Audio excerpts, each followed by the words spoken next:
Bienvenidos a Aprendices, el podcast en el que todos tenemos una historia que contar y que aprender. Universidad, digamos, por lo menos los que éramos más filotecnológicos. Y a las administraciones públicas. Práctica de aprendizaje informal. Necesitas por lo menos 4 cosas. Escucha y descubre la experiencia vital y de aprendizaje de nuestros invitados. Hola, saludos a todos y bienvenidos a este podcast Aprendices.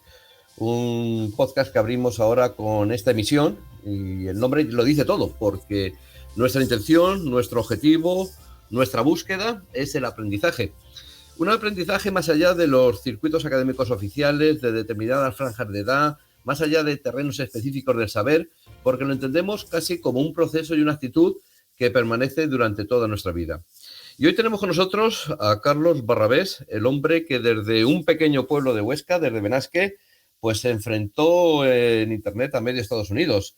Su tienda barrabés.com de productos de montaña y escalada fue todo un símbolo mundial y desde ahí inició un proceso que le ha llevado ahora a ser uno de los mayores expertos y asesores digitales en el mundo empresarial. Don Carlos, ¿qué tal? ¿Cómo estás? Hola, ¿cómo estáis? Pues nada, me alegra mucho Carlos estar Barrabés contigo. Es un ejemplo mundial de emprendimiento. ¿De dónde te viene este instinto? Tu padre era empresario, pero ¿de dónde surge dónde aprendes a ser emprendedor? Bueno, yo te agradezco lo que dices, pero no es para tanto ni de lejos. Pero lo que sí que es cierto es que siempre he sido muy emprendedor, desde pequeño, ¿no? Y yo a veces voy a ver a Lucía, que es una chavalilla que tendrá 9 años, es española y sus padres son chinos, son de origen chino y ya naturalizados, y lo cierto es que trabajan en una frutería, ¿no? Sus padres tienen una frutería y ella pues casi siempre está ahí, como yo voy a horas intempestivas, ¿no? Y yo siempre le digo a Lucía que yo era como ella, ¿no? Que me crié en una tienda y que tiene una suerte enorme, primero de que sus padres la quieran tanto y segundo una suerte enorme de poder interactuar con la gente, ¿no? Que creo que es el mayor valor que tenemos los humanos en cuanto a aprendizaje, que es tener la oportunidad de hablar con los demás, de ver cómo son. Los humanos aprendemos de otros humanos. Esta es la primera razón de aprendizaje y continúa así durante toda la vida. Así que yo creo que mi pasión por aprender y por emprender pues comenzó en mi tienda de chinos, que era una tienda pirenaica, y de lo cual estoy muy orgulloso. ¿Cómo se te ocurre dar aquel paso? Es decir, desde esa pequeña tienda, decir, pues salto a Internet y ahora, además, a todo el mundo, me acerco a todo el mundo y además sufriste presiones y competencia dura. Bueno, la vida es dinámica, ¿no? Quizá ha habido generaciones que han tenido la oportunidad de vivir algunos espacios de su vida de una manera más estática, ¿no? Pero la nuestra es dinámica desde el principio, porque todo se mueve a nuestro alrededor y además de dinámica es compleja.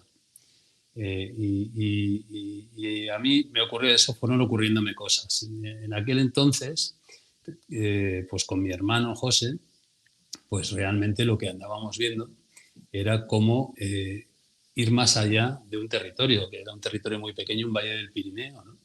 Y empezamos a buscar de todo, ¿no? Cualquier cosa, cualquier herramienta, cualquier posibilidad para ir más allá, ¿no? Sobre todo porque estábamos equipando expediciones. Las expediciones, sabéis que en muchos casos son multinacionales, los campos base de aquello es una torre de Babel en muchos casos, y queríamos comunicarnos con gente de muchos lugares, y eran expediciones a picos de 8.000 metros, ¿no? Y fueron unos años en los que conseguimos montar un sistema para que esto ocurriera, y realmente pues teníamos muchos clientes y queríamos comunicarnos con ellos, ¿no? Una cosa fundamental de aquellos tiempos fue, recuerdo el Centro de Físicos de Benasque.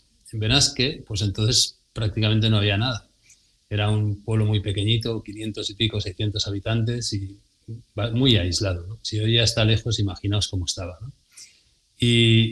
Pero había un centro de físicos y el jefe del centro de físicos, el fundador, más que jefe porque era mucho más que eso, Pedro Pascual, era también, creo recordar, rector de la Universidad de Barcelona de Físicas, y este señor pues traía físicos de todo el mundo y los reunía para que hablaran, ¿no?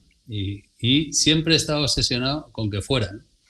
Y bueno, aprovechando esta especie de isla de conocimiento cercana, ¿no? Pues empecé a ver que en el mundo, yo y también con mi hermano, empezamos a ver que en el mundo iba a haber otras maneras de comunicarse. Y a partir de ahí ya fue un trabajo enorme, porque una cosa es ver la ciencia en bruto y otra cosa es ver la tecnología. Son dos cosas muy diferentes. Tú fíjate, yo te conocí, pues aunque no lo recuerdes, escuchándote en una charla que me impresionó. Pues debía ser el 2001, porque desde el año 2000 en Huesca se celebra el Congreso de Periodismo Digital. Sí, hombre. Y hubo un año, yo creo que fue el 2001-2002, donde nos llevaron al centro tecnológico que se había creado allí. Sí. Y nos dijeron, pues aquí hay un tío que tiene una tienda y verás que el tío está vendiendo ya más que todo Estados Unidos. Todas las tiendas europeas y americanas están detrás de él y se los está comiendo. Y entonces alucinabas porque decías, ¿y cómo? Una cosa es que tomes la decisión, que aprendas de ese profesor o catedrático de física, que hay nuevas formas de comunicarse, pero ¿de dónde aprendes a hacerlo? ¿Cuáles eran tus referencias en aquel momento? Aprender es un proceso dinámico y esto implica que necesitas tener fuentes de complejidad cercanas, ¿no? Una cosa es formarte, otra cosa es educarte. Estas son una diferencia fundamental en la vida. Otra cosa es asesorarte y otra cosa muy, muy diferente es inspirarte, ¿no? Digamos, aprender tiene muchas partes, ¿no? Y inspirarte tiene que ver, es la parte, yo diría, más importante cuando tienes lo normal, ¿no? Lo normal para una persona de clase media alta, claro. En medio mundo eso no es lo normal para la mayoría de la gente, ¿no? La mayoría de la gente ya ni siquiera tiene la voluntad tiene problemas con tener la voluntad de formarse, ¿no? o de educarse, o no tiene una oportunidad real de hacerlo, ¿no? Yo diría que la educación es un conjunto de maneras y de conocimientos que son para toda la vida, ¿no? Y entonces hay educación primaria, secundaria y superior, ¿no? Entonces cuando tú vas a la educación, pues vas a crear tu arquitectura. Ahí lo que te estás haciendo alguien orientado al mundo, ¿no? Te estás haciendo alguien capaz. Y es muy difícil, y muchas veces se confunde. La gente le pide a la educación formación, ¿no? Quieren que la educación superior, por ejemplo, sea más a corto plazo, ¿no? Te enfoque más a cosas muy concretas, ¿no? Cuando en realidad lo que te está construyendo es a ti mismo. Lo que hay que pedirle es que te construya más, mejor, más amplio, con más caras, con más complejidad, porque el mundo de hoy lo es, ¿no? Es así. Después tenemos la formación. La formación, evidentemente, es como... Yo siempre pongo el mismo ejemplo desde hace muchos años, ¿no? Y a mí me impresionó mucho Matrix, y cuando recuerdas que en un momento dado la muchacha necesita pilotar un helicóptero y simplemente se descarga el curso de pilotaje, ¿no? Esto es la formación. La formación es ad hoc, ¿no? Necesito formarme, pues esto es Matrix, ¿no? Me formo y se ha acabado. Pero esto no es la educación, son dos cosas diferentes. Y después está, una vez tú tienes una arquitectura, eres capaz, una vez realmente tienes la formación necesaria para hacer lo que quieres hacer, quieres hacer cosas más interesantes, ¿no? Y esto no tiene nada que ver ni con la educación ni con la formación, tiene que ver con la inspiración. Y la inspiración tiene muchas herramientas, ¿no? Puedes ir a una charla y que alguien te inspire y eso es un regalo enorme, ¿no? ¿Te inspiró a ti alguien? Pues ¿Tienes algún referente de gente que te inspirara? Muchísimos en mi vida. Es que te voy a decir que para mí mi modelo de inspiración siempre ha sido personas concretas, ¿no? Con las que he trabajado, ¿no? Y con las que hemos creado, ¿no? Hemos co-creado y hemos hecho cosas durante años. Y en mi vida habrá habido 4 o 5 personas que han sido diferenciales para mí y que me han permitido desarrollarme como persona, ¿no? Que no tanto como empresario, que eso me importa lo que me importa, sino más como persona. Y en una parte muy, muy importante han sido los viajes también. Hay muchos tipos de viajes, pero hay viajes que realmente te abren la mente. Tú puedes viajar y ser un auténtico zoquete sin ningún problema, pero si tu viaje realmente implica exploración, al final va a pedir de ti mismo, ¿no? Y es en ese momento cuando el viaje te exige, cuando el viaje no es cómodo, cuando realmente tienes que hacer esfuerzos, cuando tú, alcanzas un ámbito superior, ¿no? Y todo este tipo de herramientas son fundamentales, ¿no? Importantísimas. Al final, no te olvides que lo más importante del talento es que es acumulativo. Del conocimiento es que es acumulativo, pero el talento no es acumulativo. A eso iba, porque tú has creado esta imagen de formación, educación, inspiración y apertura por viajes, y ahí el talento, ¿cómo interviene? ¿Qué importancia tiene? Cuando tú trabajas en conocimiento, eso es acumulativo, ¿no? Nosotros estamos construyendo sobre lo que pensó Aristóteles, sobre lo que pensó Einstein y sobre lo que está pensando una persona ahora mismo en el CSIC. Y todo eso, gracias a Internet, se ha mezclado y ha creado un mare magnum, en muchos casos con muchas cosas sin confirmar, pero con muchas confirmadas, ¿no? De conocimiento sobre el que nosotros trabajamos cada día, ¿no? Con lo cual, los humanos somos una historia de éxito, salvados los grandes problemas que hemos creado, pero lo somos gracias a que el conocimiento es acumulativo. Pero el talento no lo es, no es acumulativo. El talento es algo que tú tienes que trabajar, ¿no? Y si tú lo que quieres es un talento específico y enfocadísimo en tu vida, si solo quieres ser emprendedor, pues bueno, ese es un camino, ¿no? Pero cada uno tiene que decidir, y esto forma parte del descubrimiento, quién quiere ser, ¿no? Y cómo quiere que sea su vida. Muchas veces uno de los mayores problemas que tenemos es que nos hacemos preguntas incorrectas, ¿no? No sé, imagínate que la gente dice si quiere teletrabajar o no, ¿no? Se pregunta eso muchas veces, ¿no? Cuando en realidad lo que se tiene que preguntar es cómo quiere vivir. Y esa pregunta tan grande no se responde solo con el trabajo, se responde con muchísimas más cosas, ¿no? Y este es el problema, ¿no? Al final el talento crece dependiendo de la ambición que tengas, y esa ambición te la va dando tu entorno, te la va dando pues estos descubrimientos que haces en la vida, y por eso la gente que es muy talentosa busca talento. No sé, imagínate en los deportes, ¿no? Los mejores jugadores del mundo quieren jugar juntos, ¿no? ¿Por qué? Porque saben que el hecho de estar con gente muy talentosa pues les va a hacer ser mejores, ¿no? Y ser mejores probablemente en lo que a ellos les interesa, y por eso es tan importante definir qué es lo que te interesa, ¿no? Cómo quieres que sea tu vida y cómo quieres ser, a qué te quieres dedicar. Vamos, que el talento no se contagia, pero te mejora si estás en contacto con él. Absolutamente, o sea, el talento se trabaja, claro que sí. Y esto que siempre se dice de que todo el mundo tiene algún talento o muchos talentos, esto es una realidad.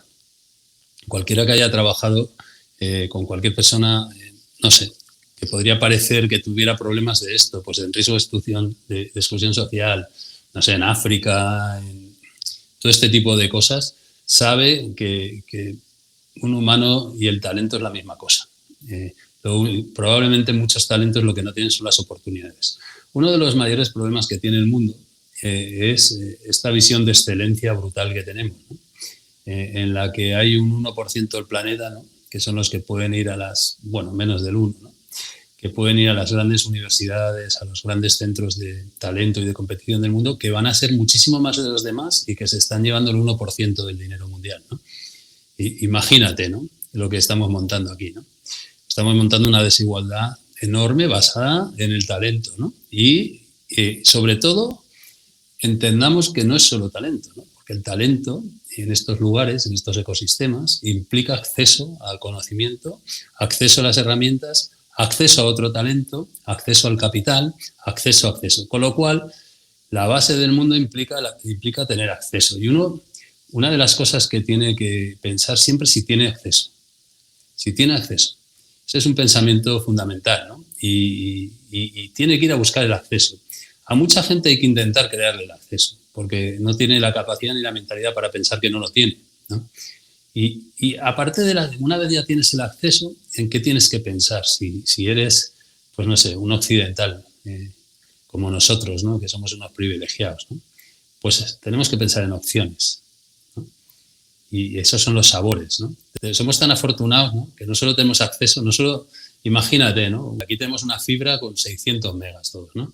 En casa, ¿no? Sí. Pero pues una vez la tienes, entonces ya hablamos de si quieres ver Netflix o quieres programar. Entonces esto ya son opciones, ¿no?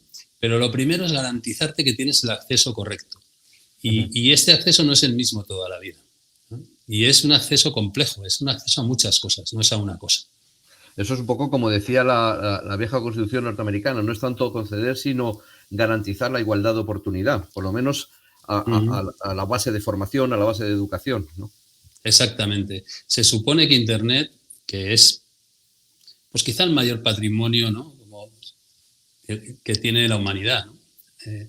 Pues esto, sin duda, pues debería llevarnos a que esto fuera más universal, ¿no? Pero sin duda saber manejar las nuevas herramientas es fundamental para tener acceso. En tu desarrollo, uno de los elementos, y yo creo que lo has apuntado, además de educación, formación, inspiración, apertura, digamos, vital por el viaje, está también el talento, por supuesto, y la ambición. Porque yo creo que tú has pasado de esa pequeña empresa, has pasado a un grupo que tiene muchas empresas dedicadas ya incluso a asesoría, la guía, la tutela de pequeñas empresas, en definitiva, a empresas que intentan aprender de ti, ¿no? Esas empresas están intentando aprender de tu experiencia, más o menos. Bueno, yo ahí te diría que yo nunca he sido una persona ambiciosa en ese ámbito, ¿no? Nunca le he dedicado mi tiempo, digamos, a lo grande, ¿no? Yo he intentado hacer cientos de cosas más en la vida, ¿no? Yo hace muchos años que leí a Aristóteles y el tipo decía que había que vivir una vida que mereciera la pena ser vivida, ¿no? Y ese merece la pena, pues uno puede pensar que es irse de juerga todo el día, otro puede pensar que es ir a escalar montañas, otro puede pensar que es montar la empresa más grande del mundo. En mi caso, yo he intentado de una manera dinámica pues hacer lo que en cada momento pensaba que tenía que hacer y intentar construirme, ¿no? Y intentar construir mi entorno también, ¿no? Con compromiso claramente siempre hacia los lugares donde he estado. Y eso es lo que siempre he intentado. Yo creo que ahora nos pintan un mundo en el que éxito es éxito, ¿no? Éxito es vender la empresa o hacerla muy grande. Y ese es un mundo que está bien que exista, porque hay una dinámica ahí que bueno, pues necesaria en las economías. Pero uno cuando piensa en el mismo, yo creo que tiene que pensar más grande. No hay por qué minimizarse como humano. Bueno, yo creo que este proceso que has vivido, y además que hablas con bastante modestia, porque lo cierto es que pocas veces un empresario español ha tenido menciones como la tuya. En Davos te eligieron como uno de los menores de 40 años más prometedores del mundo. ¿Te cambió aquello, estar en contacto con aquellos líderes mundiales desde el punto de vista financiero y político? ¿Qué supuso en tu desarrollo? Bueno, por supuesto, ¿no? Son experiencias increíblemente enriquecedoras, ¿no? Y yo creo que hay que intentar ir a los foros, ¿no? Cada uno de los foros que le gusten o que realmente crea que son el desarrollo de su vida, pero amplía tu arquitectura, ¿no? Y realmente pues te inspira, ¿no? Y esto no hay ninguna duda. Pero lo cierto es que al final uno está con él mismo, ¿no? Una persona siempre termina encontrándose con alguien que es uno mismo, ¿no? Entonces, yo creo que es muy importante orientar todo tu desarrollo hacia una estabilidad personal, mental, hacia tu entorno más cercano. Y yo creo que esto es muy importante. Mira, cuando en la vida pasan muchas cosas, buenas y malas, y a veces te equivocas, y al final no perder el norte es dificilísimo, dificilísimo. Cuando eres chaval, pues tú quieres más, ¿no? Y más y más, y tienes esa fuerza de la juventud, ¿no? Pero esta pirámide que va creciendo, ¿no? Luego quieres ser el jefe del departamento, luego el jefe de la empresa, luego te compras piso, luego no sé qué, no sé cuántos, ¿no? Cuando tienes esta pirámide así, llega un momento, ¿no?, que tienes la crisis de los 40, que se te cae el mundo encima, ¿no? Como no hagas la pirámide así, ¿no?, y te empiecen a preocupar los demás y el mundo, el planeta y todo esto, pues tienes un problema, ¿no? Tienes un problema real, ¿no?, grande. ¿Y por qué lo tienes? Pues porque al final los humanos somos mucho más amplios. Somos unas personas mucho más complejas. Nos importan muchísimo, o nos pueden importar muchísimas más cosas. Y yo creo que una de las cosas fundamentales es aprender de todo el entorno, ¿no? Yo a veces, por ejemplo, lo ves mucho en Estados Unidos, que hay muchísima gente en grandes universidades estudiando humanismo, ¿no?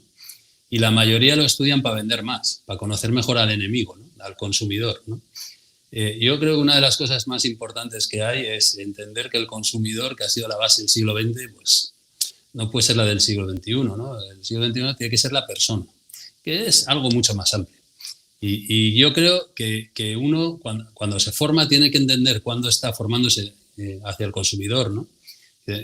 Y cuándo no. Mucha gente que pide formación, esa formación muchas veces va muy dirigida hacia el consumidor, ¿no? Yo creo que a veces hay que pedir también reflexión, ¿no? y un poco de filosofía, ¿no? Porque eso es bueno para ti y es bueno para tu entorno y es bueno para tu compromiso, ¿no? Seguramente te hará capaz de comprometerte, algo realmente importante. Muchas veces pedimos que decimos que la gente tiene que tener espíritu crítico, ¿no? Yo, no sé vosotros, pero yo cada vez que me encuentro a alguien que es antivacunas o cosas de este tipo, él dice que hay que tener espíritu crítico, es lo que repite todo el rato. Entonces, al final, no es tan fácil tener espíritu crítico. Es más fácil tomarlo bajo demanda, es más fácil que te lo vendan, ¿no? El espíritu crítico. Y tener espíritu crítico es un trabajo durísimo y de toda la vida, ¿no? Y yo creo que eso pasa por construirse. El mundo al que vamos, que es un mundo complejo, necesita personas más amplias, personas sin duda con una arquitectura pues muchísimo más abierta y con unas capacidades de consenso, con unas capacidades de generosidad, diría yo, muy diferentes a las que hemos vivido en un mundo tan vertical como el que teníamos el siglo pasado. Ahora mismo tenemos realmente una década muy compleja, con muchísimas fuerzas interactuando, y de aquí tiene que salir un mundo nuevo que no tiene por qué ser mejor. Así que yo creo que la capacidad de comprometerse es básica. Hablando de mundos nuevos, no me resisto a uno de los mayores conocedores del mundo de Internet y de las redes sociales preguntarle por el metaverso. ¿Qué esperamos del metaverso? ¿Qué esperas? Bueno, yo lo que espero es que la batalla de esta década, ¿no? Entre los fondos de capital riesgo y las grandes tecnológicas, ¿no? Pues en algún momento se hibride, ¿no? Y ahora mismo hay como dos grandes tendencias en el mundo, ¿no? Tecnológico, y yo creo que razonablemente pues dentro de 5, 6, 7, 8 años irán fundiéndose y convergiendo. Y no olvidemos que esta batalla existe porque es una batalla por el poder, ¿no? Ahora ya está claro de lo que estamos hablando, ¿no? Estamos hablando de inteligencias artificiales que tienen unas capacidades extremas, ¿no?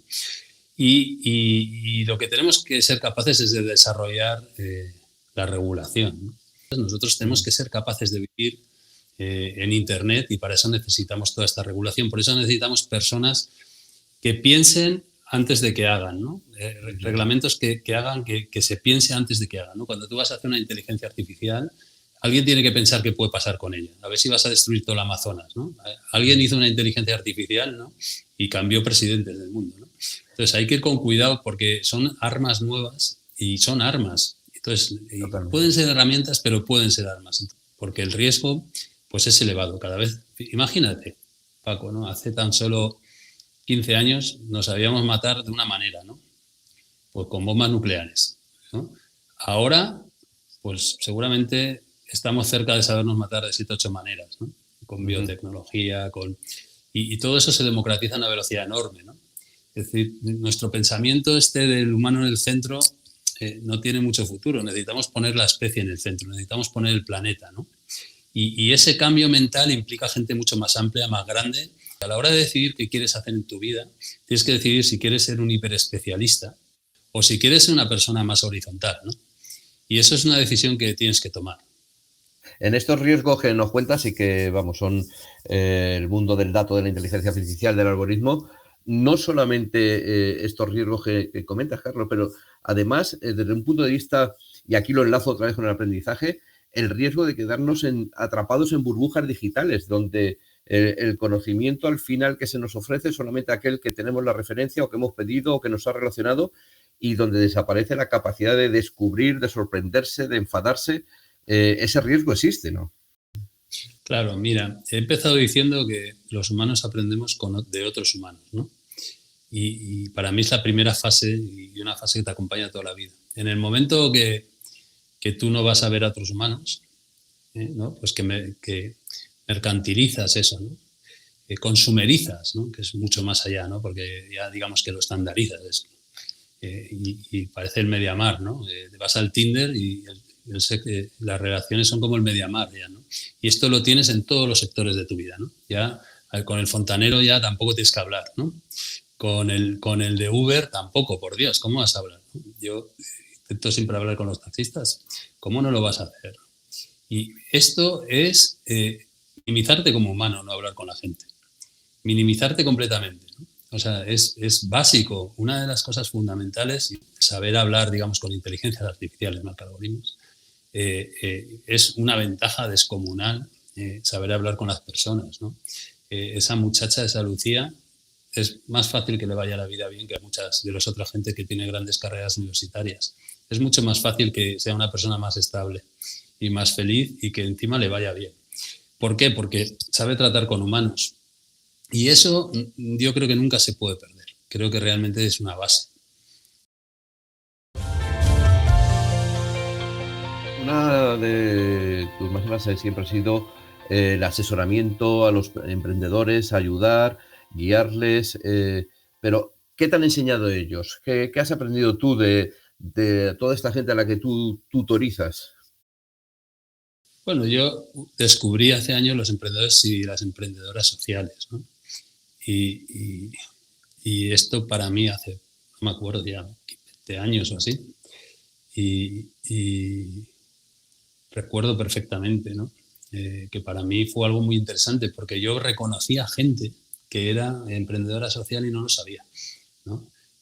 Yo veía que lo que querían hacer, ¿no? Recuerdo en Estados Unidos, recuerdo con Ahsoka, ¿no? Que soy patrono todavía, y recuerdo cómo querían, cómo querían cambiar la arquitectura social.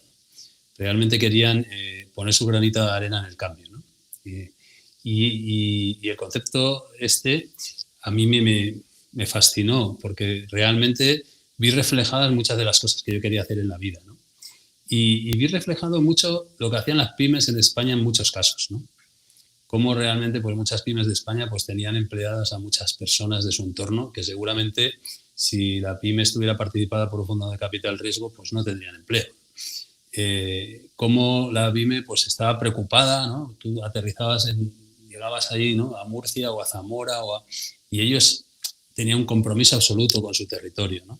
Realmente se hacían cargo de su territorio, ¿no? Cómo en el fondo formaban una especie de familia, seguramente a veces pues con sus follones, ¿no? Y este concepto de empresa social a mí me fascinó y realmente me impactó y siempre me ha acompañado. Bueno, vamos a terminar con 4 preguntas de respuesta rápida, que son 4 preguntas que vamos a hacer a todos nuestros invitados en todos los podcasts. La primera es, ¿qué te ha dado miedo aprender y que al final no lo hiciste por ese miedo? Pues mira, yo no funciono así, ¿sabes? O sea, yo muchas cosas sé que no las voy a aprender y no tengo ningún problema, ¿sabes? De hecho, hay muchísimas cosas que no sé.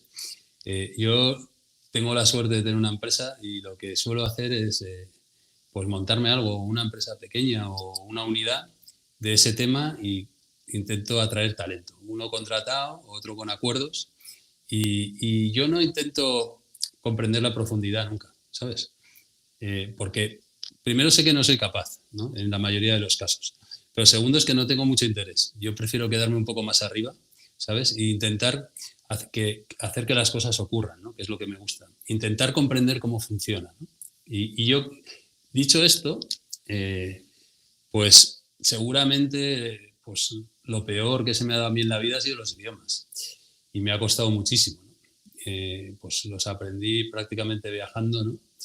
Y realmente seguramente debería hablar mucho mejor de lo que hablo, pero lo cierto es que ha sido siempre a lo largo de mi vida pues una barrera que he intentado salvar y más o menos he salvado, pero que seguramente podría haberlo hecho mejor. Es una respuesta que comprendemos la mayoría de los españoles. Vamos con otra rápida. ¿Qué te gustaría no haber aprendido? Pues mira, yo cuando era chaval, a los 10 años o así, pues mis padres pues, me enviaron a estudiar fuera porque no tenían más remedio, ¿no? Pues porque básicamente había que irse del pueblo, ¿no? y aparecí, pues evidentemente, pues mis padres pues no me podían llevar a un lugar lujoso, ¿no? Y me llevaron pues a 100 kilómetros al primer sitio que había, que era un internado. Y tuve 7 años y pues mira, me gustaría no haber aprendido cómo funcionan las dictaduras. Pero por otro lado, y pasado el tiempo, me gustó verlo y aprenderlo, porque estuve con gente, tuve muchísimos amigos, aprendí mucho de la gente y también aprendí a manejar conflictos. O sea, que realmente aquello que en realidad podría haber sido una losa, ¿no? Pues luego, con el paso del tiempo, pues fue cambiando. Mira, no tienes opción, la vida sigue. O sea, te guste o no, vas a aprender. ¿Cuándo se para de aprender? Ahora estaba hablando con mi padre justo un minuto antes de conectarme, que tiene 89 ya para prácticamente 90 años, ¿no? Y me estaba preguntando cosas porque había tenido una conversación, ¿no? Y eran cosas complejas. Así que en realidad no se para de aprender nunca, porque el ser humano es una de las cosas que hace es aprender, ¿no? Es una de las cosas que hace. Nuestra función en la evolución, pues seguramente necesitamos la creatividad, la mutación, ¿no? Y eso pasa por el aprendizaje, ¿no? Y yo siempre, cuando vas a Australia o no, que dices ahí en cualquier isla del sudeste asiático, ¿quién se montó en una barca aquí hace no sé cuántos miles de años, ¿no? Y se tiró al mar y encontró Australia, ¿no? Y no olvidemos que tenían que ser una pareja probablemente con hijos, ¿no? Entonces, estos somos los humanos, ¿no? Y de los humanos vamos a ir a Marte, pues claro. ¿Por qué? Porque está ahí, ¿no? Por la misma razón por la que se fue al Everest, ¿no? Y para hacer eso es importante el aprendizaje, totalmente, ¿no? Se irá cuando se sepa ir, ¿no? Y el aprendizaje tiene algo que ver con la supervivencia humana. Pues mira, yo no soy antropólogo, pero estoy prácticamente seguro que todo. Así que no aprender es no hacer el humano. Y yo, ¿no? Después de ya una vida, yo diría ya, no larga, pero bastante larga, yo diría que lo más bonito que puede hacer alguien es hacer el humano, todo lo que pueda. Estar con amigos, aprender, conocer, quererse. Joder, es que hacer el humano es un privilegio, ¿sabes? No sé si me está respondiendo la última pregunta, que es ¿con quién has aprendido las cosas más importantes de tu vida? Pues fíjate, esta es una... ¿Qué pregunta, ¿no? Porque elegir es muy complicado, ¿no? Porque evidentemente son mis padres, ¿no? Yo qué sé, ¿qué te voy a decir, ¿no? Porque esas son... Yo tengo la arquitectura de Benasque, de la cultura de Benasque, la arquitectura de la cultura de mis padres, digamos, la tribu nuestra, ¿no? Pirenaica, ¿no? Y yo sé que soy así, ¿no? De hecho, pues es así. Yo, sinceramente, creo que he tenido la gran suerte de tener diferentes fuentes de complejidad a lo largo de mi vida. Y creo que eso es una tarea. Hay que levantarse con humildad por la mañana y tratar de encontrar gente que realmente te aporte de manera diferencial, ¿no? Y eso es un trabajo.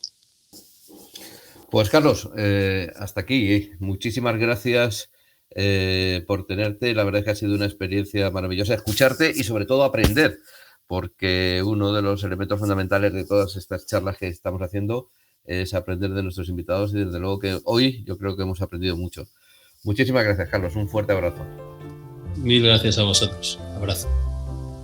Universidad, Digamos, por lo menos los que éramos más filotecnológicos. Y a las administraciones públicas. Práctica de aprendizaje informal. Necesitas por lo menos 4 cosas. Escucha y descubre la experiencia vital y de aprendizaje de nuestros invitados.